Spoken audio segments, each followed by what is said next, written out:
Hello, user testing community. It's Mike McDowell from the Solutions Consulting team at User Testing, back with another tip of the week. Today, I want to talk to you about short tests. So short tests are only for our customers that are on the flex usage model. So if you're on a seat model still, legacy model, this is not going to be applicable to you. But as you start switching over to the flex usage model, this is actually a really important thing to know about.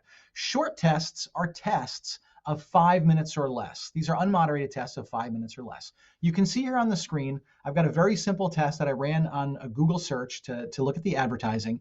And the results coming in here, the video lengths, 3.5, 5 minutes and 24 seconds, 3 minutes, 5 minutes, 6 minutes, 39. The participants are actually informed that the test will be 5 minutes, and they do have an option to stop the test at 5 minutes if they don't wish to proceed. Now, some of them will just continue because they have a little bit left to say, but for the most part, these are meant to stay at 5 minutes. And the reason we do that is when you're talking about your session units, these short tests actually consume less session units than a standard test. And it also does mean that the participants' compensation is going to be lower as well, but it's because they're doing less work. Instead of a 15 to 20 minute study, they're doing a 5 minute study or perhaps a 3 minute study. And so when you click when you're building out your test plan, you can actually see right here, this is the standard test plan builder, and short test is right here. So you just have to click it on there right above balance comparison.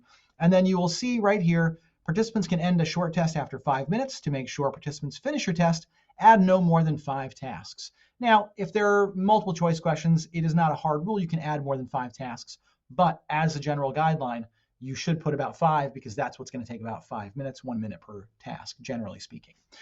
So the key here is if you want to get more feedback on a particular study, let's say this one, I did run it against 5 participants, but if I wanted to get 15 or maybe even 20 participants, you can even go higher, but you could get a lot more feedback on a particular experience. One small thing, instead of a whole website or even a whole funnel or a purchase funnel or something at the homepage and product search, just it's one simple thing or a question or two that you can get a larger volume in, and you can always use the metrics tab to get you some of that data.